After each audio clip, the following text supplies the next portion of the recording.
반갑습니다. 트레이더 K 인사드리겠습니다. 자, 최근 비트코인이 그렇게 크게 위협적인 모습은 보이지 않고 있지만 다소 지지부진한 흐름을 이어가고 있는데요. 강한 상승 파동 이후에 지금 현재 7천만원에서 7,200만원 구간 사이에서 박스권을 형성하며 횡보세가 나타나고 있습니다. 자, 그런데 최근 들어서 비트코인 현물 ETF 상품을 매수한 투자자들이 생각보다 큰 재미를 못 보고 있다는 부분과 함께 일각에서는 비트코인의 자금 순환이 정체된 것이 아니냐 하는 그런 우려감이 나타나는 모습을 보이기도 했는데요. 자, 하지만 반대로 비트코인 고래가 개인 지갑으로 비트코인을 대량 인출하는 사례가 나타나면서 강세론에 힘을 실어주기도 했으며 반감기 이후에 이 공급량이 줄어드는 상황에서 비트코인의 수요가 유지만 되어도 무조건 가격 상승이 나타날 것이라는 긍정적인 부분도 언급되고 있는데요. 어찌되었던 지금 현재 한 차례 고점을 형성한 이후에 다소 정체된 상황 속 비트코인 전망에 대해서 많이들 궁금해하시고 있으실 텐데, 자, 이번 영상에서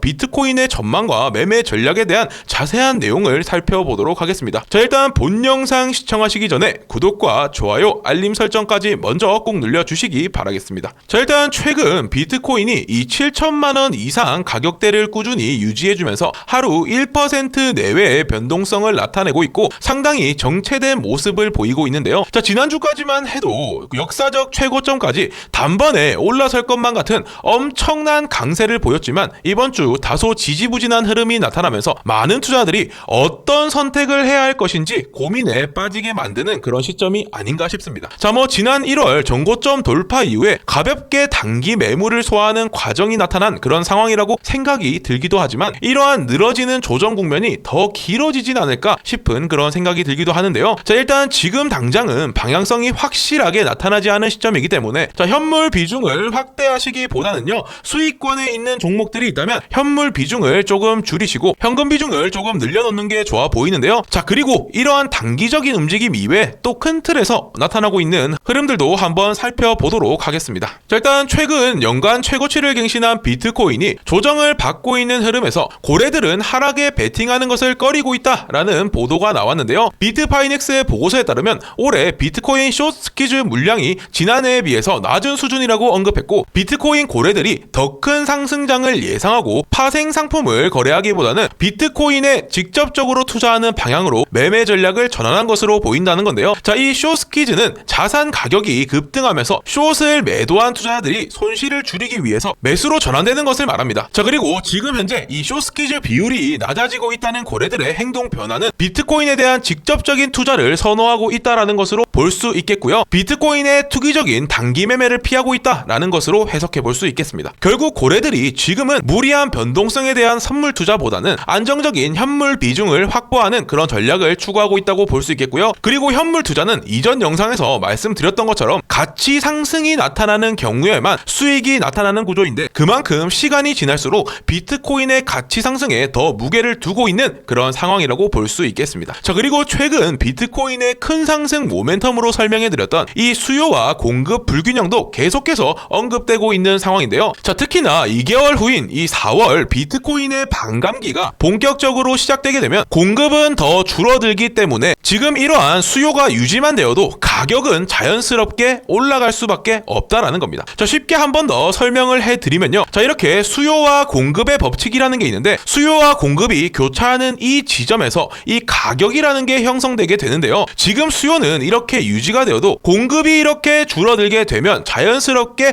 가격이 올라갈 수밖에 없다라는 겁니다. 자, 그리고 여기에 대해서 만약에 수요가 더 늘어나게 되면 더 큰 가격 상승까지 기대해 볼 수 있다라는 겁니다. 자, 게다가 최근 미국의 소비자 물가지수, 생산자 물가지수가 시장 예상치를 상회하면서 글로벌 금융시장이 위축되었음에도 불구하고 비트코인 현물 ETF로는 지속적으로 자금이 유입되는 모습을 보이고 있는 만큼 비트코인으로 향하는 투자자들의 시선이 강하다는 것을 확인해 볼 수 있겠는데요. 자, 이처럼 지금 당장은 비트코인이 지지부진한 모습을 보이고 있지만 큰 틀에서 본다면 여전히 비트코인 강세론에 힘이 실릴 수밖에 없는 그런 상황이라고 생각해 볼 수 있겠습니다. 자, 그리고 최근 이 비트코인 현물 ETF 상품을 출시한 글로벌 1위 자산운용사 이 블랙록이 공격적으로 비트코인을 매집하고 있다라는 소식이 전해지면서 큰 관심을 받기도 했는데요. 블랙록은 비트코인 현물 ETF 출시 이후 지난 6주간 63억 달러 상당의 12만 2,600 BTC를 매집했고 블랙록은 전체 비트코인 유통량의 0.6%를 점유하게 되면서 BTC 보유 주체 중 보유량 11위에 올라섰다는 소식이 전해졌는데요. 자, 이 ETF 거래가 시작된 이후에 매주 비트코인 매집 규모를 확대했고 최근 6주 차이는 무려 33,000개가 넘는 비트코인을 매수하면서 공격적인 매집을 이어나가고 있는 그런 상황이라고 볼 수 있겠습니다. 자, 그리고 이러한 부분이 중요한 이유는 블랙록의 이러한 공격적인 매수세가 유입된 덕분에 최근 비트코인이 강하게 치고 올라설 수 있었던 그런 힘이 되었다라고 볼 수 있다라는 건데요. 그래서 향후에 이 블랙록의 이러한 공격적인 매집이 진행되는지 여부가 비트코인 가격에 있어서 정말 중요한 요인으로 작용할 것으로 예상되고 있습니다. 자, 그래서 어찌되었던 지금 당장 이 비트코인이 정체된 흐름을 나타내고 있지만 이 ETF 상품에 대한 투자자들의 관심이 이어진다면 블랙록을 중심으로 이러한 매수세가 지속될 가능성이 높아 보인다는 것이고요. 특히나 반감기를 앞둔 시점 공급이 크게 부족해지는 그런 상황을 고려해서 반감기를 전후로 블랙록 이외 다양한 자산운용사들이 이 비트코인을 더 공격적으로 매집할 가능성도 높은 만큼 지금 당장 지지부진한 흐름이 나타나고 있지만 한 번 더 강한 상승 탄력이 나타날 수 있다는 것도 생각해 볼 수 있을 것 같습니다. 자, 그리고 여기에 더해서 최근 코인베이스에서 비트코인이 대거 인출되어 개인 지갑으로 이동하는 현상이 포착되기도 했는데요. 자, 최근 코인베이스 내 고래 계정에서 며칠 만에 약 1조 3천억 원 수준의 18,000 비트코인이 빠져나간 것으로 확인되었고 이에 따라서 코인베이스 내 비트코인 보유량이 지난 2015년 이후에 9년 만에 최저치 수준으로 내려오게 되었는데요. 보통 이렇게 고래들이 중앙화 거래소에서 개인 지갑으로 코인을 이동하는 경우 단기간 현금화를 하지 않고 장기 포지션을 취하겠다라는 의지로 해석해 볼 수 있다는 것이고요. 이러한 흐름은 장기적인 강세를 예측하고 있다는 것으로 최근 나타난 이러한 흐름들은 어쨌든 비트코인을 바라보는 투자자들에게 긍정적인 인식을 심어주고 있다고 볼 수 있겠습니다. 자, 그래서 일단 앞서 말씀드렸던 내용들을 좀 종합적으로 봤을 때 비트코인의 전망은 여전히 긍정적인 인식이 강한 상황이라고 볼 수 있는데요. 자, 하지만 제가 이 현금 비중을 조금 확보해 두셔야 된다라고 말씀드린 이유는요. 자, 이미 이 비트코인으로 많은 자금이 유입된 상황에서 대형 자금들 역시 지금 당장 이 공격적인 매수세를 이어갈 것인지 아니면 속도 조절을 할 것인지에 대한 고민을 하고 있는 시점이라고 보이고 그래서 당분간 이 시장의 흐름을 조금 관망해보는 포지션으로서 현금 비중을 좀 확보해 두시는 게 좋을 것 같다라고 말씀을 드린 겁니다. 자, 그래서 지금은 다소 과열된 시장이 숨고르기를 하는 시점이기 때문에 여러분들도 너무 무리한 투자보다는 좀 쉬어가시는 게 좋을 것 같고요. 앞으로도 이런 흐름들 제가 계속해서 체크해 드리도록 할 테니까 제 관점 참고하셔서 잘 대응해 보시면 좋을 것 같습니다. 자, 제가 이번에 준비한 영상은 여기까지고요. 도움이 되셨다면 구독과 좋아요, 알림 설정 꼭 눌러주시고 다음 영상에서 뵙겠습니다. 감사합니다.